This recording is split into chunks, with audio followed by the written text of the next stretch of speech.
couple months ago, Coach Mo and I sat down and we're like, all right, so let's talk about some points of emphasis for Basketball Academy this season. Let's really narrow down on the things that we want to teach kids and we want kids to really focus on to be a better player, because our entire motto is building a better player. So how do we do that? Came up with 12 principles. And the 12 principles they're going to evolve. But for this season, this is what we're really basing a lot of our work with Academy around. And so it's just, 12 principles. We're not going to spend forever defining each and every principle. We'll probably give about 1 or 2 minutes for each principle to kind of lay it out and explain what it means. But we do feel like it's important to explain our emphasis and explain how we envision Basketball Academy. So, Coach Mo, I'm going to start on the principles. These are the 12 principles to build a better player. And this is kind of our core values of Basketball Academy. These are the things we're going to focus on this year. All right. We got 12 pillars of building a better player. Before I get too far into it, at the bottom of the screen, you're going to see the website for Coach Mo's Basketball Academy. That's where the Basketball Academy lives. If you're in the local area and you want to sign up, this is where you can sign up. I believe we're offering, for the next month or so, once we get everything, as we're getting everything underway for basketball season, getting to the swing, we're offering a discounted rate for people coming in. It's $129 a month at a discount. If you get in now, that's kind of the grandfathered rate. It's not going to stay there forever. And to be honest with you, we've had a lot of people come through, and so that rate isn't, it's getting to a point where we're going to have to go back to our regular rate. So, but right now it's $129 if you get in, and we'll say before, what date do we want to put on there? November 15th? Sure. Yeah. Try out day for high school here. How about that? Yeah. It's easy to remember. And we'll adjust it if we need to. We'll make an announcement, but that's the date to get in. Now, if we get more kids than we can serve, that we're going to have to readjust. We're going to have to readjust the price, but the price point is the price point for right now. So 12 pillars of being a better player. And I don't think we need to share the screen. I will if it feels like it adds to it. But right now, the 12 pillars, number one, first thing we want to focus on, and this isn't any specific order, but this is one of the things that we do feel like is one of the things we want to lead off with, the principles of playing good offense and good defense. That's number one.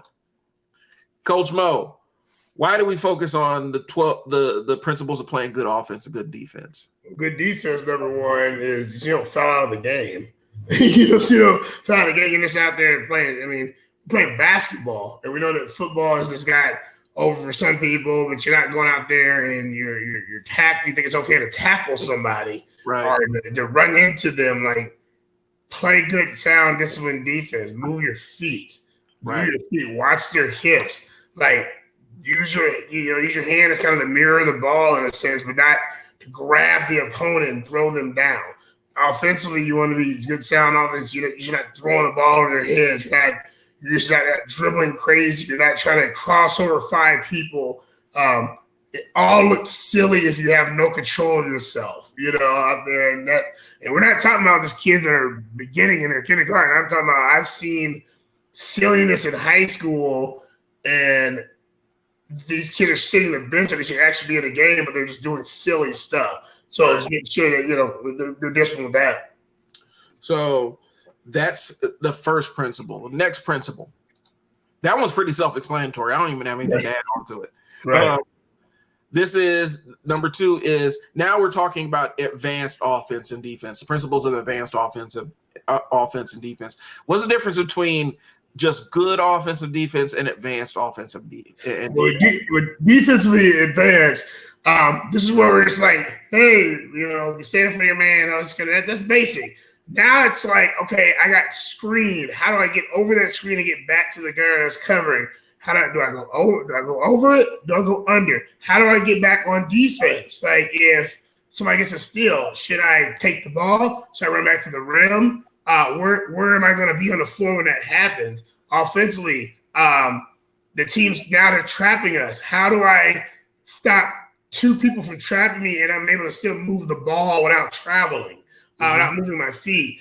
How do I do that defensively? How do I trap back? How do I trap that person with the ball that's just fast and he's just been doing everything? How do I trap it? So now it's that next level of, okay, now I got little game time experience. Now I'm trying to win the game now and do it the right way. And now I'm seeing things that I'm doing and seeing things that I might not have seen before. And now my coach or my expectation is I should probably start knowing how to do these things when they come up. Okay. So, and again, that one's pretty self-explanatory. I'm not going to add anything to it. The third pillar is game prep and situational awareness. Coach Mo, can you kind of explain why that's important and when we're talking about building better players? Well, game prep, I mean, I guess it bothers me is I hear a ton of stuff. You probably have too, where it's like the kid's tired. They had a rough day at school or something like that too. Well, man, the game is at 3 p.m. on a Saturday. 3 p.m. on a Saturday, like you got to prep yourself. You got to go to sleep at night. Don't start your kid's day off with a bag of chocolate donuts and a full thing of milk, and then a bunch of eggs and somebody. I mean, they're gonna get sick. I've heard that excuse. Like, that's not prepping. So we talk about prep yourself. Go to sleep. Wake up. Have your clothes picked out the night before. No matter what team you're playing for, right. Prep yourself for these games. Prep yourself for practice, and also coming ready to learn. If it's a practice, if it's a training, you're ready to learn. You got Brian. This is your big thing. I know you can hug me too. Is why are you coming to a practice and you don't have basketball shoes on or a basketball team? Right. Oh, I forgot. I got my hiking boots on. Again, it's a 7 o'clock at night practice. You went home and you had all day to have it. Have your tennis shoes in the car. That's not prepping. And now you come in distraction to not only to the other kids, to your team, and to yourself. You're doing a week of not learning. So be prepped and ready to go with your clothes and mentally ready to go. Well, and then it also goes into, because we talked about getting sleep at night and things like that. You are not Russell Westbrook. You are not LeBron James. You aren't. You can't. You're Carmelo Anthony, and these guys don't even do this. You're not going to sit up there and play video games all night when you have a 9 o'clock game in the morning. That just doesn't make any sense. And unfortunately, we've seen kids that come, older kids that come in with that kind of stuff. You're not going to eat crap all day and then expect to perform at a high level. You're not going to, you're going to sit around and drink guzzle soda all day, knowing that you got back-to-back games the next day and now you're cramping up. So that kind of stuff is that kind of stuff we're trying to, and here's what I'm gonna be honest with you, parents. We're trying to teach the kids ownership of their own behaviors. We're trying to get them to own their own preparedness so that you don't have to, so they can tell you, you know what, Mom, no, I do need to go to bed, or probably shouldn't go out and load up on the Long John Silvers right before the game, and I have bubble guts in the middle of the game. Right. Things along those lines. So we're getting the kids. I said Long John Silver's like that's places that people go. Long John Silver's, but that one just popped in my mind. But you guys, that place open. Yeah, you guys are saying with this, where we're putting some ownership on the kids. Like, yeah, you got, if parents get you there late, that's there's not a lot you can do. But if the reason why the parents get you there late is because they couldn't wake you up because you were up till 5 a.m. playing Call of Duty or playing 2K, that's on you.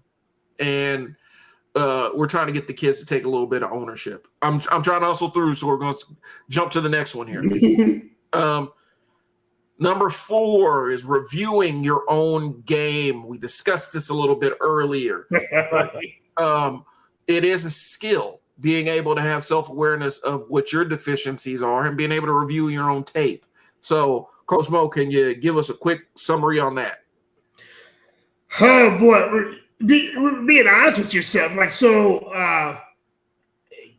I do appreciate the parents that actually take games, but take the whole game. And so we talk about it. We talk about that like it's cool to put their highlights, but it's also cool to have them look at it and evaluate it. And we do it too with our academy teams. You're like, hey, good job on the win, really good job. And we're not one of those Debbie Downer coaches where you're like, good job on the win, but you only got 8 points and you traveled a whole bunch of time. No, we want you to review. We ask. I ask every time you can ask anybody that plays for me or came through. I don't care if they don't play for me on a regular basis. Hey, how'd you do in your game this weekend? Well, yeah, let's talk about it. Would so you review yourself, and the reason why is we want you to improve each week. We want you to get better each week. I had a kid come to me like I'm in a shooting slump, and he's like, it's been a month, and I was like, well, what else did you do in the game? I got like 10 rebounds. That's pretty impressive. Right. Pretty impressive. Like, and I got a couple steals. Pretty impressive. So, did you look over at your game tape and what did you do wrong? Well, I was out of position. I wasn't balanced. But I'm like, oh, so you get a self-evaluation of yourself and notice, and you figured it out. Because that's one of the biggest hurdles a lot of kids have that we've put into the academy is figure it out. I want you to find out. We can tell you all the time. You know, right. We got Brian come to me and say. He could drive up in a black truck, and you're like, man, you see my new green truck? And I'd be like, nah, it's black. It's black. You're like, nah, it's green. It's you. But when you realize you look at it, oh, you know what? You're right. I'm thinking about my other one. That's when we would have the aha moment where it's like, you figured out. We put it in your head, but you're gonna have to figure it out on your own. Well, and I'll throw this in here. The idea, and we're letting a secret out. We've had conversations with friends that are all levels of basketball. I'm gonna put it in y'all ear, let y'all know right now. Parents, uncles, aunties, whoever is managing these kids' basketball careers, these coaches ain't falling for mixtapes no more. It's just they're not falling for the hype of the mixtape, because I do video. I know that you can cut. You can make a highlight reel out of almost anything, and so they're looking for more context, and that's something we're going to get into a little bit later on, providing more context. But they want to see a well-rounded player. They ain't falling for this mixtape stuff no more. And so, if you're going to be recording the kid's game, try to get the whole thing so that the kid can at least have game footage to review. All right, we'll take care of the rest. We'll take care of the rest of that, but. 5, and we're going to be brief here. Well, we're going to expand it. We could expand a little bit on this because this is one of the things that makes the program unique. 5, we're going to talk about footwork. Coach Mo, when we say footwork, what are we talking about? Footwork. Okay, so I'm big on footwork. Me and shout out Coach Greg Hepburn. So me and him we worked to coach together for years, and we always talk about the footwork, and a lot of recruiters will look and they're like, man, that kid's lying on his feet. All that kid has a fast drop step. It's all, like it's footwork. That goes for like football, basketball. We look, the receiver has a quick first step. That's how he got off the line, blah, blah. It's very important because the separation it helps, because not all kids are gifted to be fast. Right.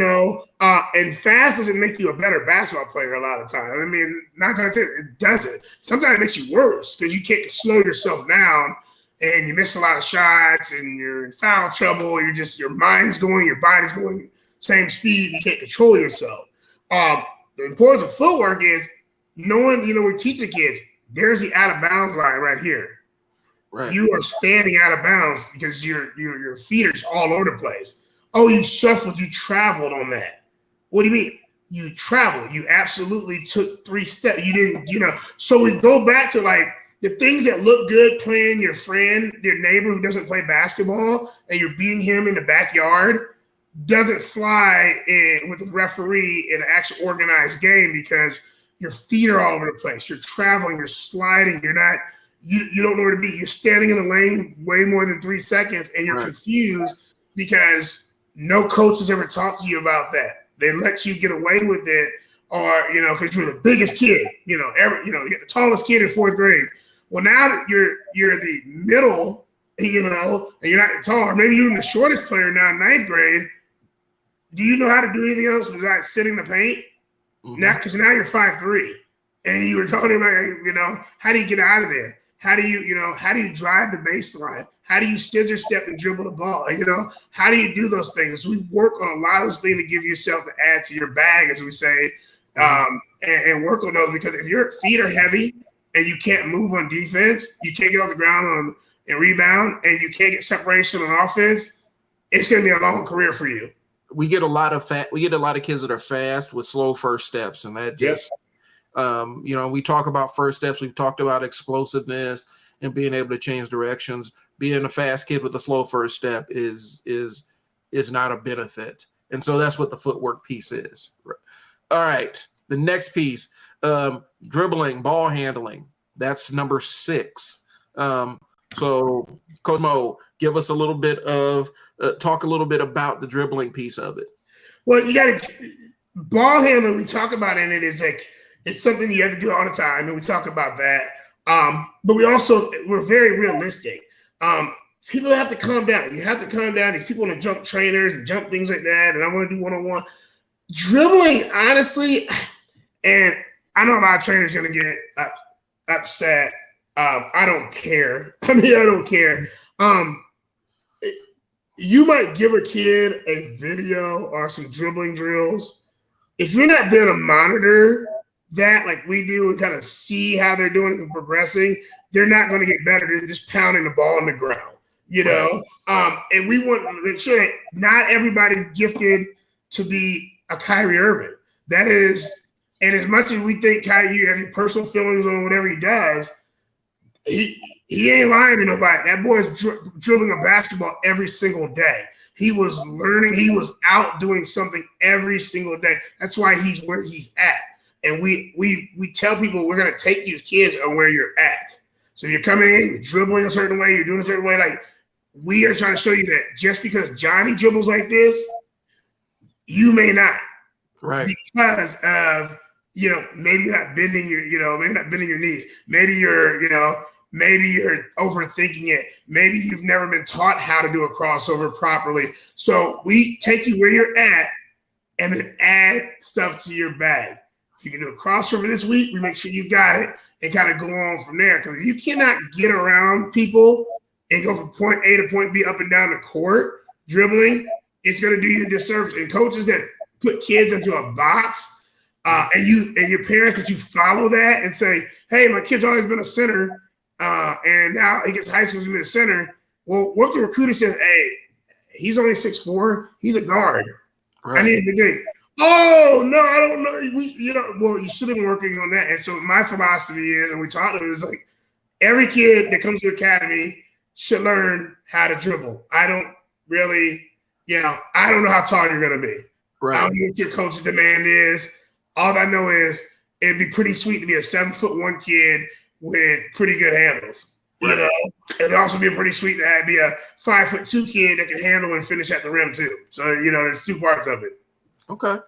So, and you mentioned that one that leads into the next pillar, which is finishing at the rim. Mm-hmm.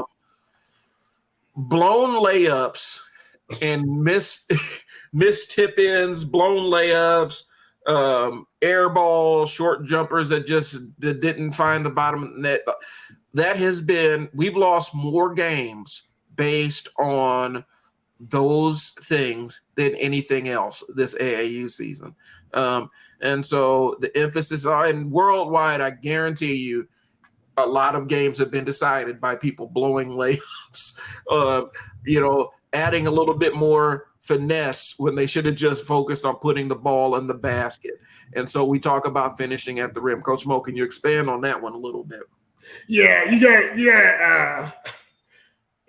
we actually do this every weekly, and we did this last night. I had some of my good, high school players that are playing JV varsity.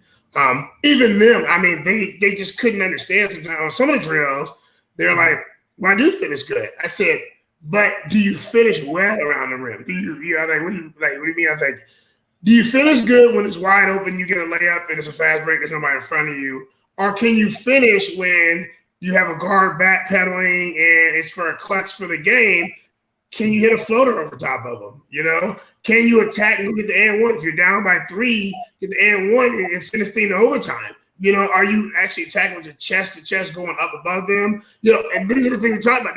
There's a difference between just throwing the ball up at the rim, right, and actually shooting like you mean it to actually finish at the rim. Are you jumping at your highest point? Are you trying to score? And that's big. Are you actually trying to score when you do this? Or are you just throwing the ball up? And this goes from first grade, kindergarten, up into collegiate level. And we see it in the NBA. We've seen guys blow layups or get scared to finish because they got somebody in front of them. Right. And they fade away or they'll throw a bad shot. I'm like, man, you make $50 million a year. You just faded away from another player going one-on-one because you don't know how to finish at the rim. Right. So we work on that stuff, and see a lot of that's kind of hard for some of the kids. But once you repeat it and keep going, they understand the importance of it. All right. So we're at number 7. We're going to take a brief break, catch our breaths, pause for the cause, and then we'll be right back at you to finish this list out.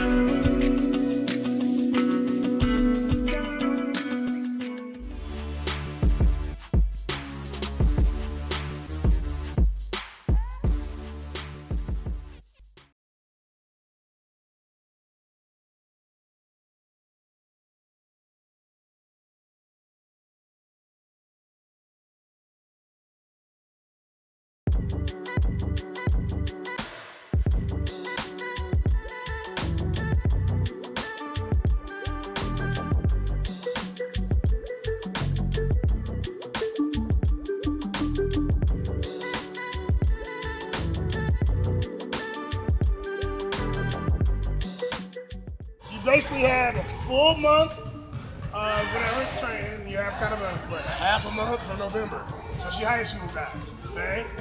Middle school guys too, trying out for teams as well. Who's the 6, 7, and 8 right now? You guys will be playing in a couple weeks, okay? You're gonna be playing, okay? And here's the deal. You are playing team ball. I get it. You're playing team ball. But you got to contribute to what you're going to do on the court, right? Okay? You can't be so hung up on wins and losses all the time if you're not contributing, So you can't sit there and be like, oh, we're not good. What did you do? Okay? And you got to have confidence in what you're doing. You understand? If you walk off of a court and you walk out of a game and say, I don't think I gave 100% effort, why are you playing the game? Right? There's a million other things you can be doing because you're wasting your teammates' time, right? Out of here. Air ball. Go back to back. You're getting down. You're dribbling. You're trying to actually push each other out while controlling the ball. Okay? So, you're getting down, you're dribbling, so you're going here. And at the same time, you need to have no control because that person can end up popping that ball out. Okay? So I would actually put somebody right now. Okay?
have days where you're cooking. Everything's fine. You'll have days that you're not cooking. But I'm telling you, you guys got to play defense. You got to get back. You got to hustle. Okay? Contact you guys. Okay? 1, 3, hustle. 1, 2, 3, hustle.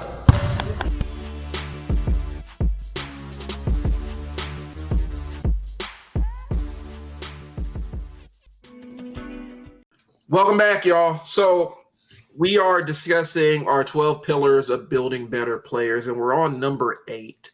And, again, this is Brian and Coach Mo with Coach Mo Athletics. We're talking about our basketball academy and talking about the 12 pillars we use to build better players.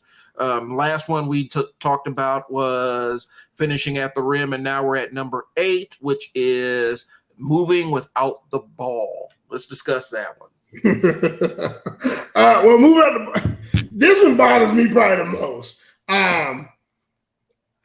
Because kids are, let's be honest, kids are athletic. They probably are more athletic than we ever were because of the nutrition's different. They have access to the internet, and they are athletic, but they have to move properly without the ball. I was talking about running like a wild man, just not knowing yet. There are spots. You don't have to be the baseline runner. You don't have to be the Reggie Miller where you're running sideline to sideline. That was his game. But you do got to have yourself some common sense. Spacing. We talk about that. How do you space? How do you move out the ball? Like, yeah, I know the 2 guard has it, and I'm the point, and I should have it on, bringing the ball up. But that doesn't mean that I couldn't just go get it, Do I give him space? Do I suck around and get those things there? Why am I standing around?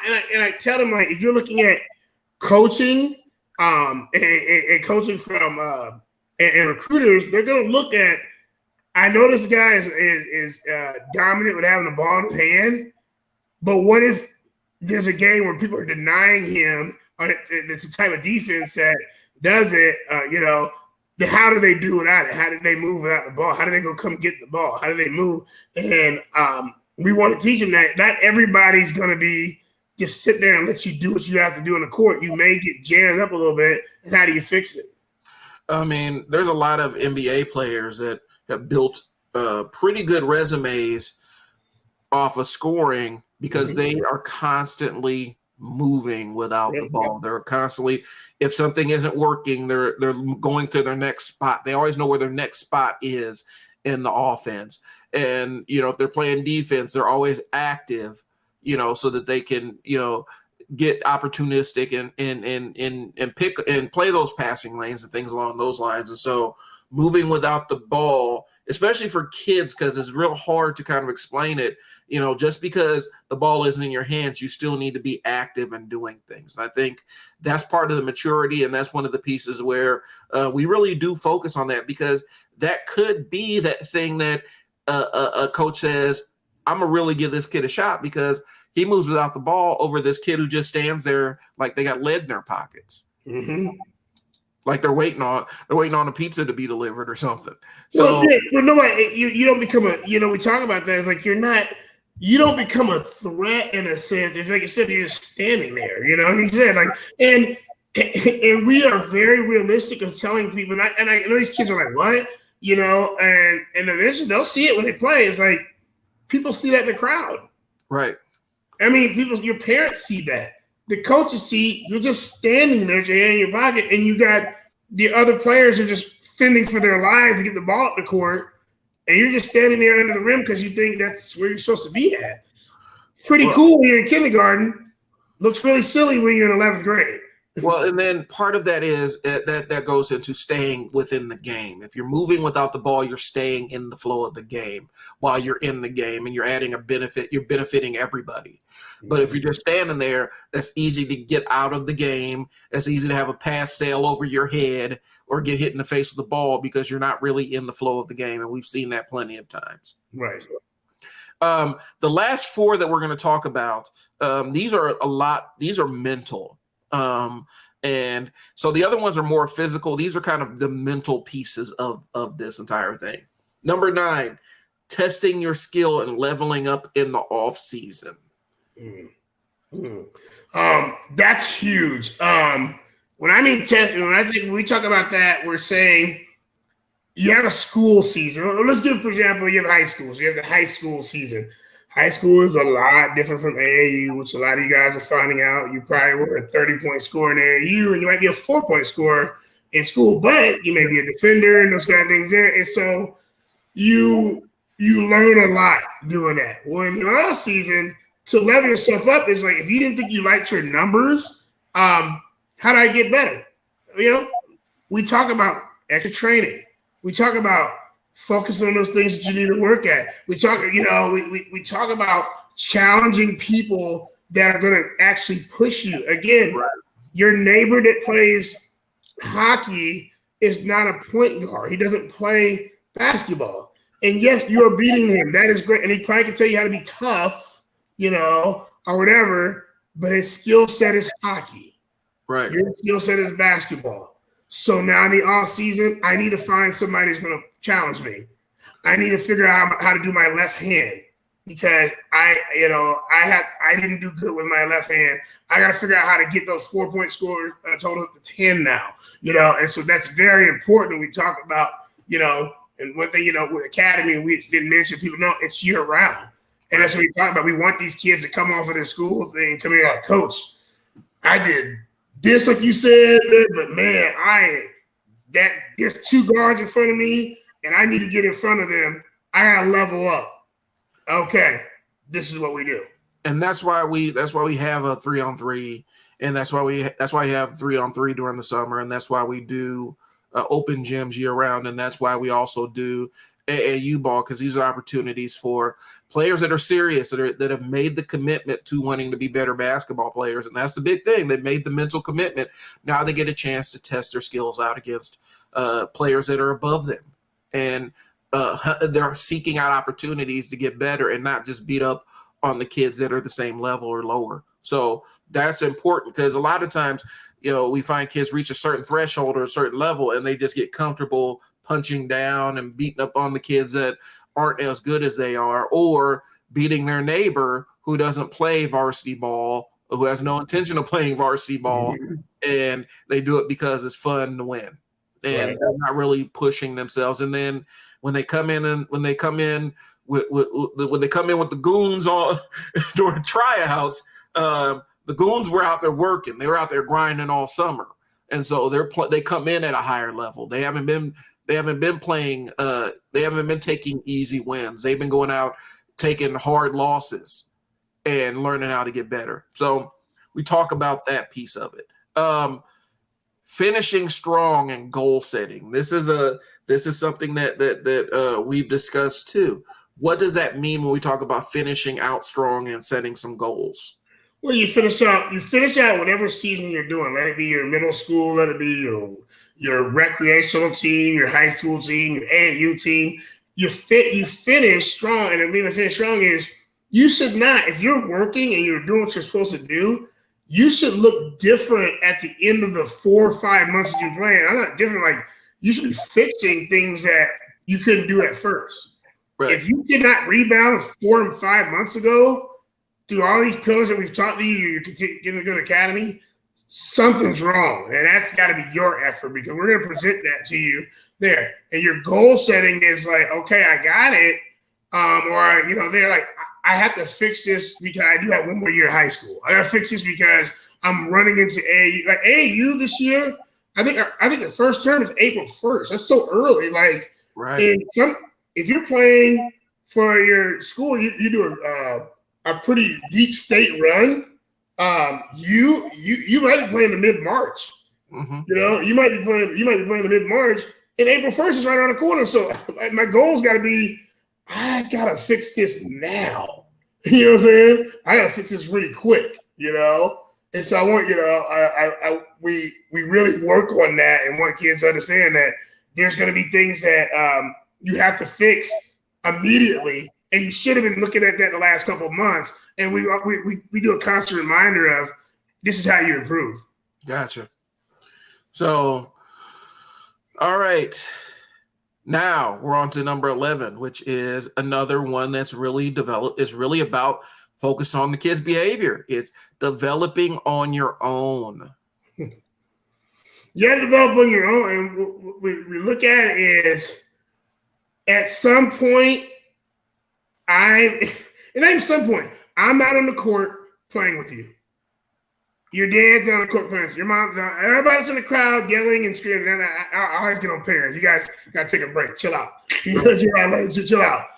Your kid is on the court. This is them on the court.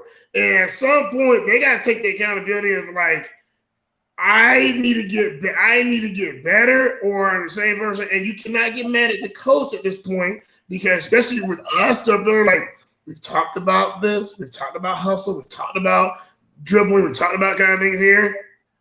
Are you going to now apply it? Right. Are you going to now actually go out and dribble X amount of minutes a day? Are you going to do it? Are you going to apply it? Are you going to fix your attitude and your body language? Are you going to do this now? You've had a whole, 10 other pillars to get to this point. And now it's accountability time, especially if you want to go play college ball. Especially if that's your dream, and you want to even play high school ball, because guess what? No one owes you anything. Right. No one owes you anything. You have to beat that. You want to be the starting point guard? Somebody's coming for your job, even during the season. You got to work on your own stuff too. Well, and I'll say this: you shouldn't. Let's just keep it all the way. Coach shouldn't have to. There's no reason that you need coach to go out and tell you need to go shoot 100 free throws, or you need to develop your left hand. Nope. You need to learn how to dribble with your left hand. You don't need coach to do that stuff. Those are the things that, those are the little tiny things in your game, the little tiny holes in your game that are limiting you. And we're talking directly to the players. These are the tiny things in your game that are limiting you. And so we will teach you, hey, these are the things you need to work on your own. And coach is very good about sitting down with you and your parents, saying, these are the things that I would encourage them to pursue on their own, which it can even lead up to getting better about scheduling their time to practice with basketball, or scheduling times to find places to run and find games to get into, but using that time on your own to develop. So pivoting into the last one, and this is the last one, but everything comes full circle. So new season mind state and prepping for tryouts. Let's talk about it. This is a perfect time. And so this time of year, this is where pillar 12 kind of comes on, your mindset now has to, you have to grow up. And what we mean by grow up is you have to start being mature as a basketball player. Mm-hmm. And I'll explain that. You cannot sit and now the body language cannot be excused. It can't be excused that you're tired. It can't be excused that the reason that you weren't stretched out really well, you wore the wrong shoes. That doesn't work in middle school and high school, because you get cut now. Right. And there's not one coach that I know of that's going to buy that I didn't get enough sleep that night before.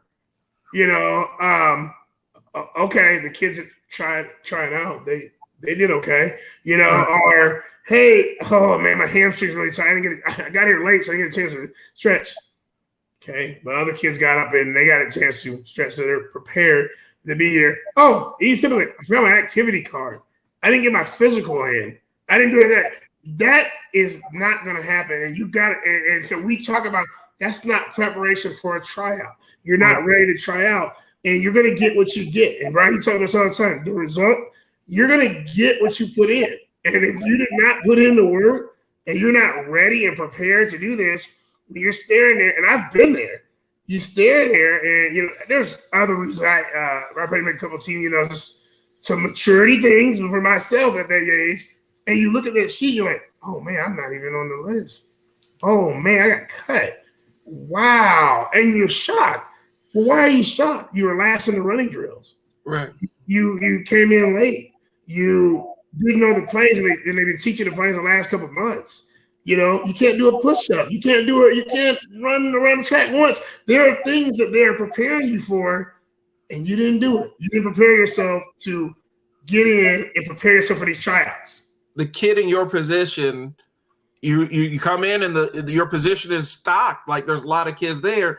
Those little tiny things of you coming in out of shape, not coming in mid-season form because you decided that you're going to lay around all summer and eat Doritos and just kind of chill and just have the summer of you. Now you're paying the consequences of that. It's one of those things where, it does come back to bite you. It does come back to haunt you. And I think if you're not one of those, and we talked about it a long time ago, if you're not one of those top 5 or 10% of kids whose spot on the roster is pretty much a guarantee, you have and even they don't have the room because you guys are coming for their spot and they know it. That's why they're living in the gym all summer. That's why even if they play football, they still find a way to play pickup games. They stay in shape. They work on the things that they weren't good at so that they can come back ready to kill them next season.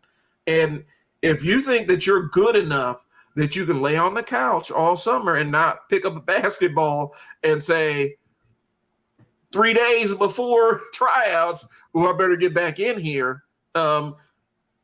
You're probably in for a rude awakening when that cut list comes out, because if you have to try out for your spot, you're probably not. If you do that and you still have to try out for your spot, you probably ain't gonna make the team. There are kids that really, the tryouts are just kind of academic at that. There are kids that are in there. Coach Mo, you can tell because you've coached championship teams. You've been in the mix. There are kids where the tryout is just kind of an academic thing. Everybody knows they got it. They're going to be on there. They got the talent. They got the focus. They're playing. They come in at a higher level and they're ready to go. Most kids that we interact with, most kids that we work with that think they're on that level really ain't on that level. Because if you have any question in your mind, I need to try out, you ain't on. You ain't there yet, and you need to hustle and you need to grind and push to be the best. You need to be in season form by the time tryouts roll around. Right. And we've talked about that. We've offered services for that.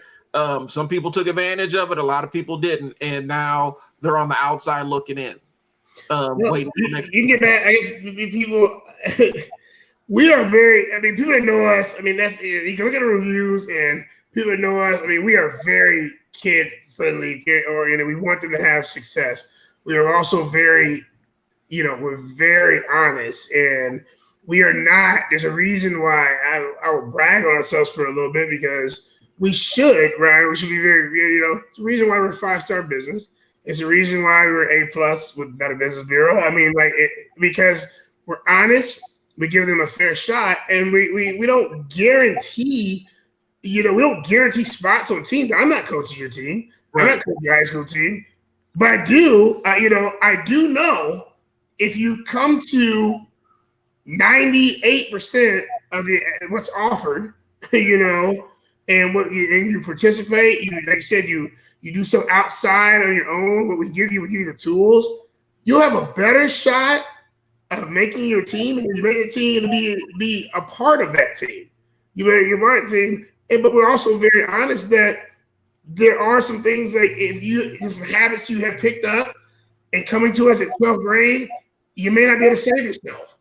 Save yourself because you have to be mature. The body language is crucial. You cannot flip out because you miss a shot. I'm sorry, you can't. No coach likes that. It looks silly. Right. It looks silly.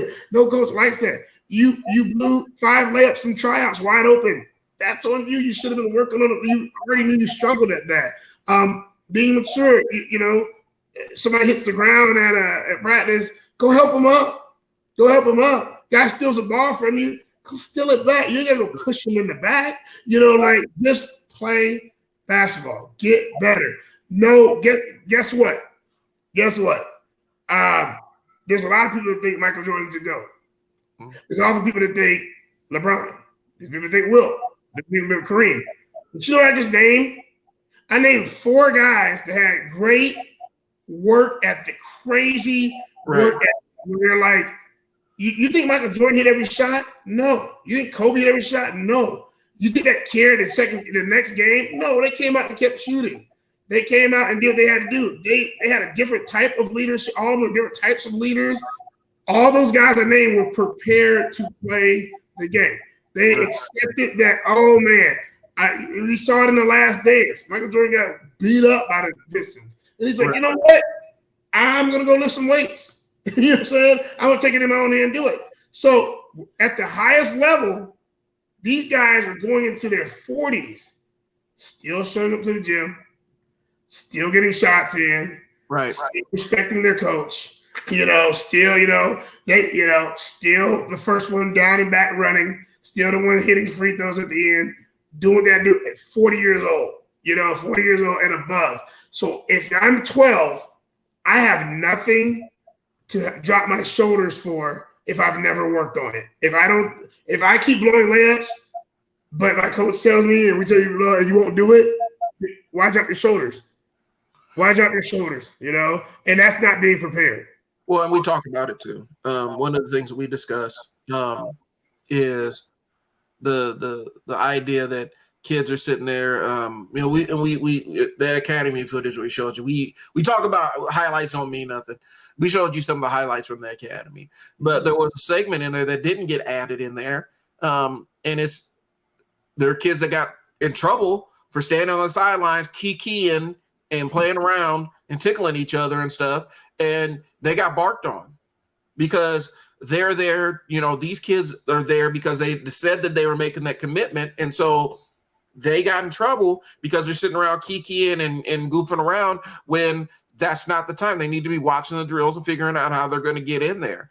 And we will let you know. Your coach don't have time for that, especially if you're trying to make a roster. They ain't got time to sit there and babysit you while you're sitting there having tickle fights on the sidelines. They're just not. Now, if you want to go play the Y League, then they may do that. They may allow for that. But I guarantee you there are Y coaches that wouldn't put up with that kind of stuff. Don't think that you're going to come in here and do this kikiing and tickle fighting and all this other stuff on the sidelines and walk away without getting in trouble with the coach. And you got called out front in front of everybody, and it was embarrassing, and the kids corrected themselves after that and participated well. But this goes into the mental preparedness and coming in ready, mid-season form, ready to play. Ready to perform, ready to execute. We're not saying you can't have fun, but it's a lot easier to have fun on the sidelines after you done got your 10 rebounds and got your 15 points and a couple of steals.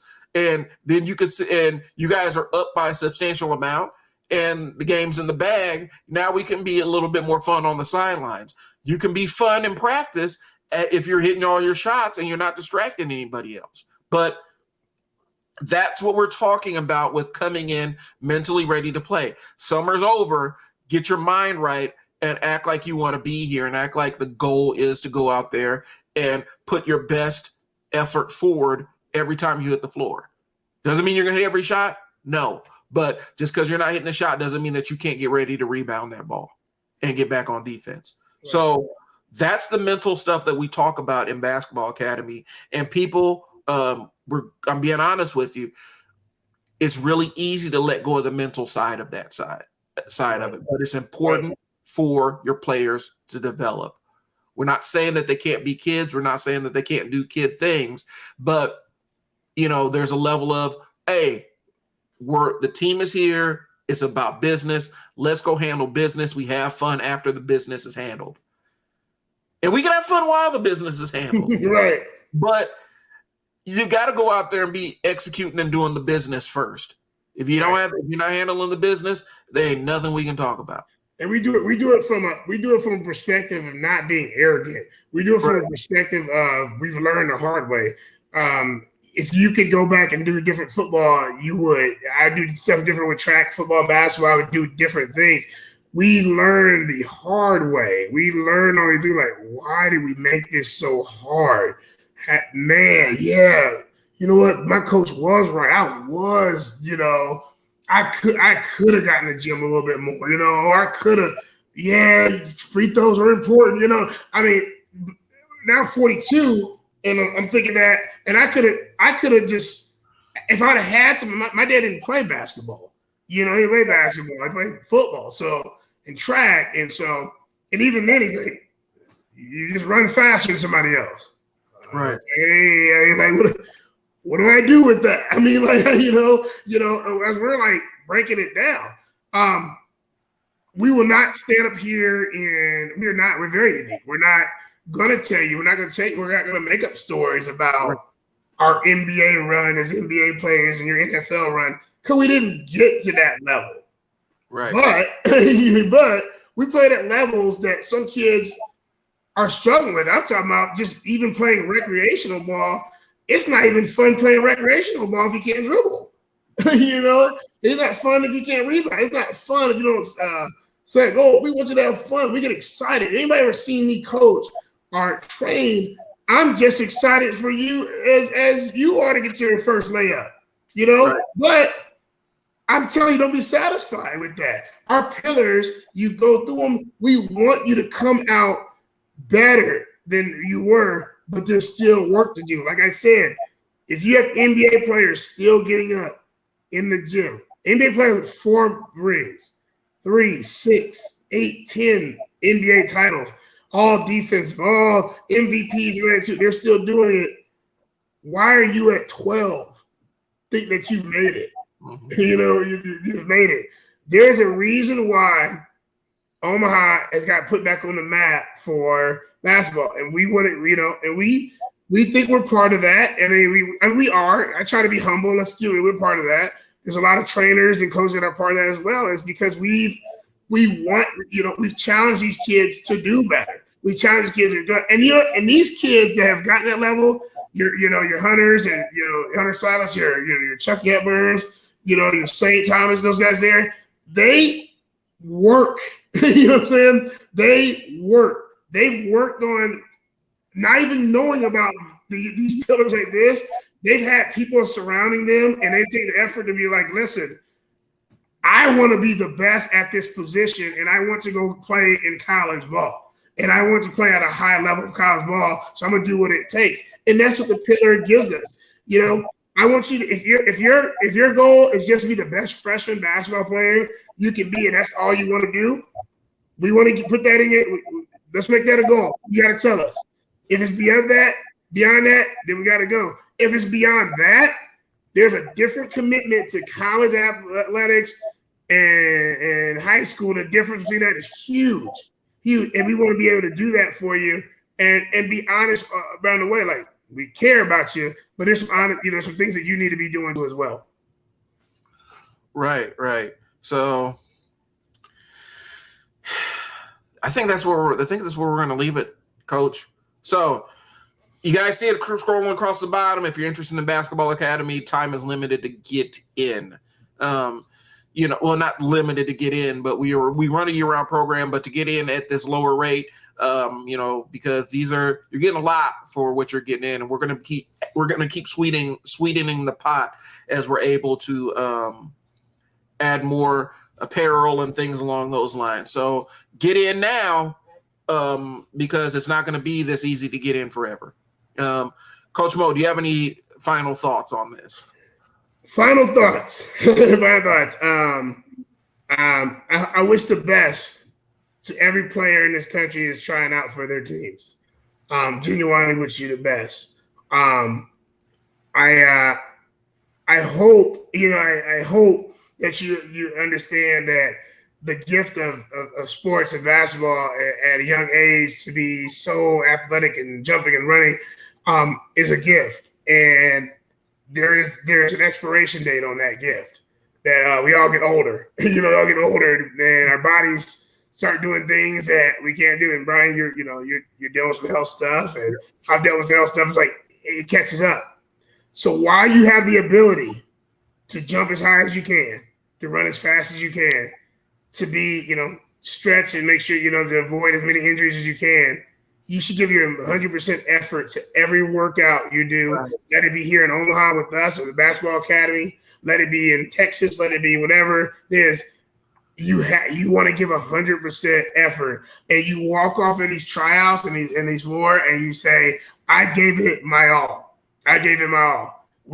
That's what we want. We want to kind of leave you guys with.